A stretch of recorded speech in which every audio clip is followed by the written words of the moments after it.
तो last part में अकुमो ने गोकू को ग्रैब कर लिया था और उसको ऑलमोस्ट मारने ही वाला था, लेकिन तभी अचानक से गोकू के अंदर पता नहीं कौन सी डिवाइन एनर्जी आ गई जिसकी मदद से वो अकुमो के ग्रैब से छूट गया।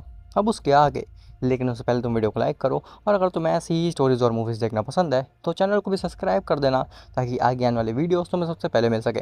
खैर, तो अकुमो देखता है कि गोकू एक अलग ही फॉर्म में चमक रहा होता है। उसकी आंखें पूरी तरीके से वाइट होती हैं, उसके बाल भी पूरी तरीके से वाइट होता है और उसके जो बॉडी होती है उससे एक अलग से ही इलेक्ट्रिसिटी निकल रही होती है। हकुमो कहता है, ये क्या किया तुमने आखिर? ये कैसी फॉर्म है आखिर? मैंने इस एग्जिस्टेंस की हर हर फॉर्म को सीख रखा है, लेकिन आज तक मैंने ऐसी फॉर्म नहीं देखी। ये कौन सी फॉर्म है आखिर?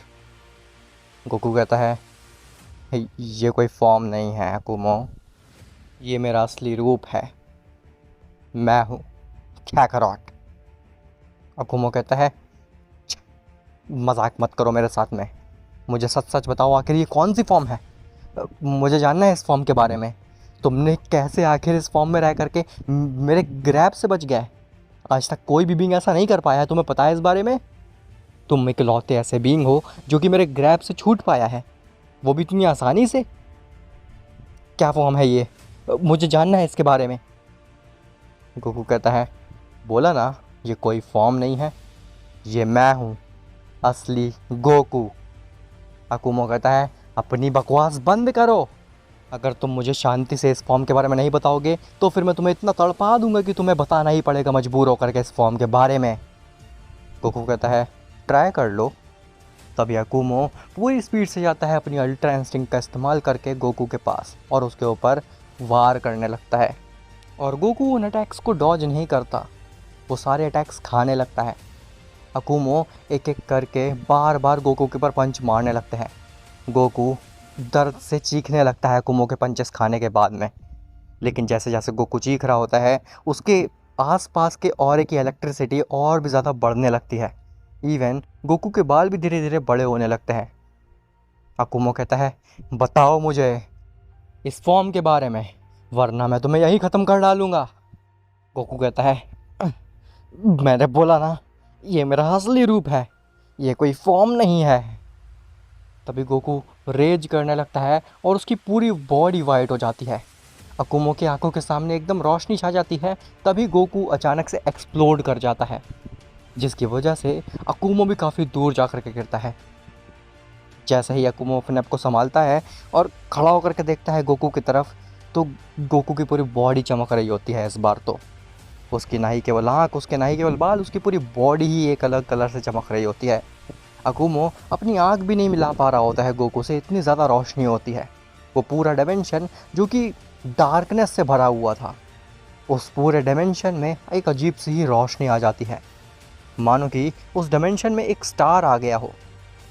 ज़ेनो, ग्रैंड प्रीस्ट, बाकी एलीट सेन, इवन फ्रेडागॉन, ये सब भी अपनी आंखें छुपा लेते हैं क्योंकि गोकू से इतनी ज़्यादा रोशनी आ रही होती है। ज़ेनो कहता है, ये कैसी रोशनी है आखिर? ये क्या कर रहा है गोकू? ग्रैंड प्रीस्ट कहता है, लॉर्ड ज़ेनो, ये गोकू तो इतनी ज़ोर से चमक रहा है मानो कि पूरा स्टार ही आ गया हो हमारी आंखों के सामने। तभी धीरे धीरे गोकू की जो रोशनी होती है वो डल होने लगती है और गोकू एक अलग ही फॉर्म में दिखता है। गोकू के हेड पे एक वी का साइन बन जाता है जो कि ग्लो कर रहा होता है। अकुमो कहता है, ये नहीं हो सकता, तुम ये क्या कर रहे हो आखिर? गोकू कहता है, जिसे तुम इतनी देर से मार रहे थे वो ओरिजिनल गोकू था और ये गोकू की एक फॉर्म है। इसका नाम है true primordial infinity form.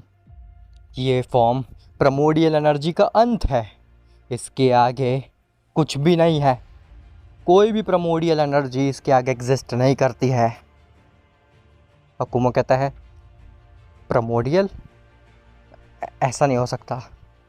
Primordial energy तो इकलौती ऐसी एनर्जी है जो कि मैंने अपनी लाइफ में कभी मास्टर नहीं करी, जबकि मैं सबसे स्ट्रॉन्गेस्ट सेयन हूँ। और तुम कह रहे हो कि तुमने प्राइमोर्डियल एनर्जी की फाइनल फॉर्म अचीव कर ली है? मजाक कर रहे हो, ऐसा हो ही नहीं सकता है। अगर मैं प्राइमोर्डियल एनर्जी के लास्ट फॉर्म तक नहीं पहुंच पाया तो फिर तुम एक आम मॉर्टल कैसे पहुंच पाए उस तक? ये नहीं हो सकता। गोकू कहता है अब तुम्हारा समय ख़त्म हो चुका है अकुमो।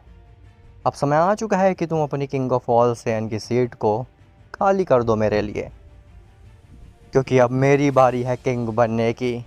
अकुमो कहता है चाहे जो भी हो जाए, मैं अपनी किंग ऑफ ऑल सेयन की सीट को डिफेंड करके ही रहूँगा, और मैं दिखा करके ही रहूँगा कि आखिर मैं क्यों कहलाता था किंग ऑफ ऑल सेयन। मैं हारने से नहीं डरता हूँ, लेकिन एक आम से मॉर्टल से हार जाऊँ मैं, ये चीज़ मुझे कतई बर्दाश्त नहीं है। एलीट सेयन से हार जाता तो फिर मुझे कोई दिक्कत नहीं थी, लेकिन तुम जैसे बेकार से मॉर्टल जो कि अभी कुछ साल पहले ही पैदा हुए हो, उससे मैं नहीं हार सकता। ऐसा बोल करके अकुमो दोबारा से गोकू के ऊपर वार करने लगता है, लेकिन इस बार अकुमो के वार जो होते हैं वो गोकू के बॉडी के थ्रू निकल रहे होते हैं, मानो कि अकुमो हवा में ही वार कर रहा हो। अकुमो कहता है मेरे पंचेस तुम्हारे ऊपर पड़ क्यों नहीं रहे आखिर, और ना ही मैं ये सेंस कर पा रहा हूँ कि तुम मूव कर रहे हो, तो फिर मेरे पंचेस जा कहाँ रहे हैं आखिर? तो गोकू हंसता और कहता है तुम्हें मैं भले ही ना दिख रहा हूँ हिलता हुआ, लेकिन मैं एटॉमिक लेवल पे अपने हर एक सेल को हिला रहा हूँ, जो कि तुम्हारे पंचेस को काफ़ी इजीली डॉज कर जा रहे हैं। इसीलिए तुम मुझे सेंस नहीं कर पा रहे हो, क्योंकि तुम मेरी पूरी बॉडी को सेंस करने की कोशिश कर रहे हो कि मैं मूव कर रहा हूँ कि नहीं, लेकिन मेरे अंदर की जो मॉलिक्यूल्स है, जो एटम्स हैं, मैं इतना फास्ट और स्ट्रांग हो चुका हूँ कि मेरे को अपनी बॉडी का हर एटम महसूस हो सकता है। मैं उन हर एटम पे कंट्रोल पाया हुआ हूँ, और मेरे हर एटम पे अब कॉन्शियसनेस आ चुकी है। तो तुम मेरे ऊपर कितने ही वार क्यों ना कर लो, कैसे ही वार क्यों ना कर लो, मैं हर अटैक से बच जाऊँगा तुम्हारे। अकुमो कहता है ऐसा क्या, तो फिर इससे बचो। ऐसा बोल करके अकुमो पीछे हटता है और एक बड़ी सी एनर्जी बॉल रेडी करता है। उस एनर्जी बॉल को अकुमो कंप्रेस करके अपने हाथ के बराबर कर देता है, लेकिन वो हाथ के बराबर की एनर्जी बॉल के अंदर काफ़ी एनर्जी होती है। जैसे ही वो एनर्जी बॉल अकुमो गोकू के ऊपर फेंकता है, तो वाकई में वो एनर्जी बॉल भी गोकू को बिना टच करे हुए निकल जाती है, गोकू के थ्रू। और ये चीज़ देख कर के अकुमो समझ जाता है कि वाकई में गोकू की स्पीड इतनी ज़्यादा हो चुकी है कि वो अपने हर एटम को अपने हिसाब से हिला सकता है, इसीलिए कोई भी अटैक उसे टच ही नहीं कर पा रहा है। गोकू कहता है मैंने तो पहले ही कहा था कि मुझे कुछ नहीं होने वाला। मैं अपनी बॉडी के हर एक एटम मॉलिक्यूल तक को कंट्रोल कर सकता हूँ। तुम्हारा कोई भी वार मेरे ऊपर काम नहीं आने वाला अकुमो। अकुमो कहता है ठीक है, अगर मैं तुम्हारे ऊपर वार नहीं कर सकता तो फिर मैं तुम्हारी कमज़ोरियों पे वार करूँगा। गोकू कहता है कमज़ोरियाँ, वो भी मेरी? तुम्हें क्या सच में लगता है कि इस फॉर्म को अचीव करने के बाद में मेरी कुछ कमज़ोरियाँ बची होंगी? तभी अकुमो इंस्टेंटली वजीटा ब्रोली के पास पहुंचता है और उन दोनों को ग्रैब कर लेता है। ब्रोली दोनों के ही हेड को क्रश करने लगता है और कहता है हाँ, तुम हो तो एक आम से मॉर्टल ही ना, तुम्हारा दिमाग तो एक आम से मॉर्टल की तरह ही होगा ना, तुम्हारे अंदर फीलिंग्स होगी, इमोशंस होंगे, तुम अपने दोस्तों से काफ़ी अटैच्ड होगे, तुम अपने दोस्तों को बचाने की कोशिश करोगे। गोकू कहता है प्लीज़ प्लीज़ ऐसा मत करो, तुम्हारी दुश्मनी मुझसे है, तुम्हें मुझसे फ़ाइट करनी चाहिए, मेरे दोस्तों को कुछ मत करो। अकुमो कहता है हा, जैसा कि मैंने सोचा था, तुम्हारी कमज़ोरी ये दोस्त ही हैं तुम्हारे। अगर मैं इन्हें ख़त्म कर दूंगा तो फिर तुम मेंटली टूट जाओगे, फिर तुम्हें हराना और भी ज़्यादा आसान हो जाएगा।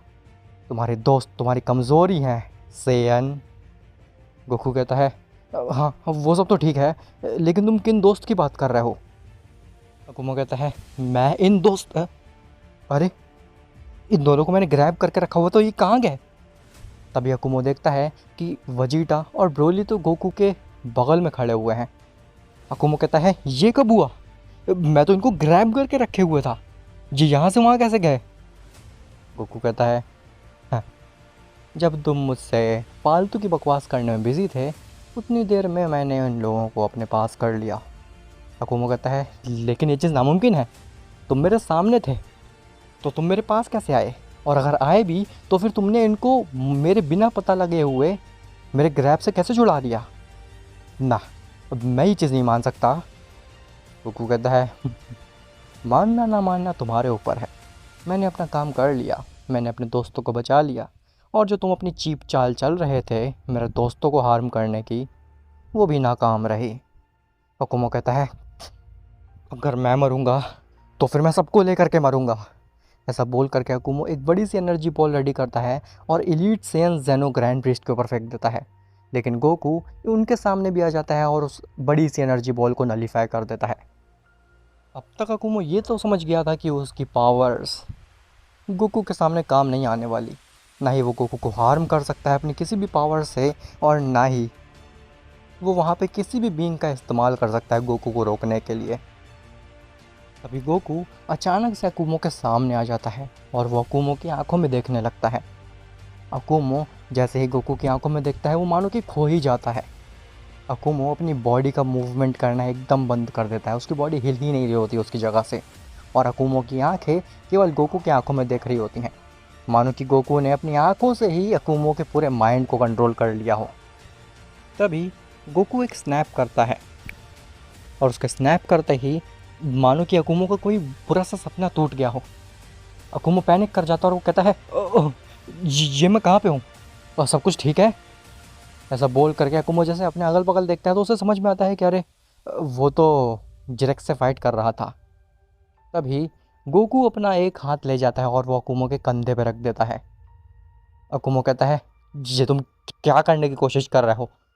ऐसा बोल करके अकुमो अपने पूरे फोर्स लगा देता है, अपनी पूरी जान लगा देता है गोकू के उस हाथ को अपने शोल्डर से हटाने के लिए, लेकिन गोकू का हाथ टस से मस नहीं हो रहा होता। गोकू अपना दूसरा हाथ भी अकुमो के कंधे पर रखता है और कहता है, तुमने इसी तरीके से मेरे हेड को क्रश करने की कोशिश की थी ना अकुमो, लेकिन तुम नाकाम रहे थे। वेल, अब मैं दिखाता हूँ कि फिज़िकल पावर किसे कहते हैं। ऐसा बोल करके गोकू अपने दोनों हाथों को अकुमो के हेड पे ले जाता है और उसके हेड को धीरे धीरे क्रश करने लगता है। अकुमो चीखने लगता है। अकुमो पूरी कोशिश कर रहा होता है, सब चीज़ें करने की कोशिश करता है, लेकिन वो गोकू से अपनी पकड़ को नहीं छुड़ा पा रहा होता। ज़ेनो, ग्रैंड प्रीस्ट, इवन सभी एलीट सेयंस शॉक्ड रहते हैं कि ये क्या हो रहा है। तभी टर्बल एक स्माइल देता है और फ्रेडागॉन की तरफ देखता है। टर्बल कहता है, फ्रेडागॉन, तुम्हारा प्लान तो अनसक्सेसफुल हुआ दिख रहा है। तुम्हें तो लग रहा था कि अकुमो काफ़ी ईजिली गोकू को रोक लेगा, लेकिन ये सेयंस तो किंग ऑफ ऑल सेयन के सामने भी नहीं हार रहे हैं। क्या कहना है तुम्हारे इसके ऊपर? प्लस कहता है, छोड़िए ना टर्बल, इसके पास क्या ही बचा है बोलने को। इसने कितनी सारी कोशिशें की। पहले इसने उस प्रमोडियल गॉन्टलेट को हासिल किया जो कि जिरेक्स ने इससे छीन लिया इसे बेवकूफ़ बना करके। उसके बाद इसने अकुमो से उम्मीद लगाई, लेकिन अकुमो ने भी इसे धोखा दे दिया। इस बेचारे फ्रेडागॉन के साथ तो कुछ सही चल ही नहीं रहा है इसकी लाइफ में। ऐसा बोल करके क्रेस, टर्बल और जोर वो तीनों ही ज़ोरों से हंसने लगते हैं और फ्रेडागॉन काफ़ी ज़्यादा नाखुश होता है इससे। फ्रेडागॉन कहता है, मैं स्ट्रॉन्गेस्ट ओमनीपोटेंट हूँ और मेरा ऐसा मजाक उड़ रहा है यहाँ पे। मुझे ऐसा दिन देखना पड़ेगा, मैंने कभी एक्सपेक्ट नहीं किया था, और वो भी केवल इन 3 मॉर्टल सेयंस की वजह से। मैं ऐसे हार नहीं मानूंगा, मैं एक दिन इनको ज़रूर खून के आंसू रुलाऊंगा। जेनो और ग्रैंड प्रीस्ट की आंखें तो खुली रह जाती हैं। जेनो कहता है, वो ग्रैंड प्रीस्ट, मैंने कहा था ना कि इनकी फ़ाइट बहुत ही ज़्यादा इंटरेस्टिंग होगी। टूर्नामेंट ऑफ पावर के बाद में मैंने पहली ऐसी फ़ाइट देखी है जिसने मुझे इतना ज़्यादा फ़न दिलाया हो। खैर, गोकू धीरे धीरे अकुमो के हेड को क्रश कर रहा होता है। अकुमो की नोज़ से, ईयर्स से ब्लीडिंग होने लगती है। अकुमो समझ जाता है कि अब उसका समय ख़त्म हो चुका है। अकुमो कहता है, ठीक है, मैं अपनी हार मानता हूँ, तुम हो किंग ऑफ ऑल सेयन। तभी गोकू रिलीज़ कर देता है अपने हाथ को और अकुमो फ्री हो जाता है। गोकू कहता है, हाँ चलो, बड़ी आसानी से तुमने हार मान ली। तभी गोकू भी अपने बेस फॉर्म में आ जाता है और अकुमो ने जो वो डायमेंशन क्रिएट किया होता है, वो जो इन्वायरमेंट क्रिएट किया होता है, वो भी गायब हो जाता है। सभी बीइंग्स अचानक से जेनो के पैलेस पे पहुंच जाते हैं। अकुमो फिर से खड़ा होता है अपने सर को झटकता है और गोकू के नज़दीक आता है। सबको लगता है कि अकुमो दोबारा से गोकू के ऊपर वार करेगा या फिर कुछ तो करने वाला है अकुमो। लेकिन अकुमो अपने घुटने पे बैठता है और कहता है, मुझसे गलती हो गई, मैंने तुम्हें पहचानने में गलती कर दी सेयन, और मैं खुशी खुशी अपनी हार एक्सेप्ट करता हूँ। अब से तुम हो king of all Saiyan. Goku कहता है, वो वाकई में मैंने कर दिखाया, मैंने किंग ऑफ ऑल सेयन को हरा दिया। बेसिकली मैं इतना स्ट्रांग हूँ कि मैं सभी सेयन्स को रोक सकूँ, हरा सकूँ, मार सकूँ। अकुमो कहता है, सही कहा तुमने, और क्योंकि तुम अब किंग ऑफ ऑल सेयन बन चुके हो तो मुझे तुम्हें एक चीज़ देनी है। ऐसा बोल करके अकुमो अपना हाथ आगे बढ़ाता है तो अचानक से उसके हाथ के ऊपर अचानक से एक रिंग आ जाती है जो कि फ्लोट करने लगती है अकुमो के हाथ के ऊपर। गोकू उस रिंग की तरफ देखता और कहता है, ये क्या चीज़ है? अकुमो कहता है, ये जो भी चीज़ है अब तुम्हारी है। ये है रिंग ऑफ किंग्स, और ये केवल किंग ऑफ ऑल सेयन के पास ही होनी चाहिए। अब क्योंकि तुम किंग ऑफ ऑल सेयन बन चुके हो तो तुम इसके असली हकदार हो। गोकू कहता है, हाँ वो तो ठीक है, लेकिन आखिर इस रिंग की खासियत क्या है? ये रिंग है क्या चीज़? ये कहाँ से आई? तो अकुमो कहता है, "एह, ये रिंग ही रीज़न है। इसी रिंग की पावर्स की मदद से मैं उस प्रोमोडियल गॉन्टलेट को डिस्ट्रॉय कर पाया। अगर ये रिंग मेरे पास नहीं होती तो फिर मैं उस प्रोमोडियल गॉन्टलेट को कभी डिस्ट्रॉय नहीं कर सकता था।" तभी वजीटा कहता है, "ओह, तुम्हारा कहने का मतलब है कि ये रिंग प्रोमोडियल गॉन्टलेट से ज़्यादा शक्तिशाली है?" अकुमो कहता है, वैसे मुझे एग्जैक्टली नहीं पता ये रिंग कितनी स्ट्रांग है, लेकिन अगर ये अपने सही मालिक तक पहुंच गई तो डेफिनेटली ये रिंग प्रोमोडियल गॉन्टलेट से भी ज़्यादा शक्तिशाली है। गोकू कहता है, लेकिन ये रिंग आई कहाँ से? तुम्हें किसने दी ये रिंग? अकुमो कहता है, मुझे भी नहीं पता। जब मैं पहली बार किंग ऑफ ऑल सेयन बना था तो मैं कुछ समय के लिए अनकॉन्शियस हो गया था, एक अलग ही डिमेंशन में पहुंच गया था। जब मुझे होश आया तो मेरे पास में ये रिंग थी। मुझे बिल्कुल नहीं समझ में आ रहा था ये रिंग है क्या, और जब मैंने इसको पहनने की कोशिश की तो मेरी बॉडी में काफ़ी चेंजेस होने लगे। मैं एक बीस्ट में तब्दील होने लगा था। तभी मैंने इस रिंग को निकाल करके फेंक दिया और मैं समझ गया था कि ये कोई आम रिंग नहीं है। इसका इस्तेमाल केवल एक सही इंसान ही कर सकता है। अगर ये रिंग गलत हाथों में पड़ गई तो फिर सब कुछ सत्यानाश हो जाएगा। इसीलिए मैंने भी कभी इस रिंग का इस्तेमाल नहीं किया, ताकि मैं आउट ऑफ कंट्रोल हो करके सब कुछ तहस नहस ना कर दूं। तो सच बताऊं तो मुझे भी नहीं पता है ये रिंग कहाँ से आई, लेकिन ये रिंग एक सही बीइंग के हाथ में होनी चाहिए, और मुझे लगता है कि तुम वो सही बीइंग हो जो कि इस रिंग को डिफेंड कर सको, इस रिंग को बाकी बीइंग से बचा करके रख सको। खैर, अकुमो ने ये चीज़ बताने में काफ़ी जल्दी कर दी, क्योंकि वहाँ पे फ्रेडागॉन भी था, और फ्रेडागॉन जैसे ही ये बात सुनता है उसके चेहरे पे एक स्माइल आती है। वो समझ जाता है कि प्रोमोडियल गॉन्टलेट तो चला गया, लेकिन उसकी जगह उसे अब एक और रास्ता मिल गया है, वो रिंग ऑफ किंग्स, जिसको पहन करके फ्रेडागॉन दोबारा से अपने सपनों को कामयाब कर सकता है।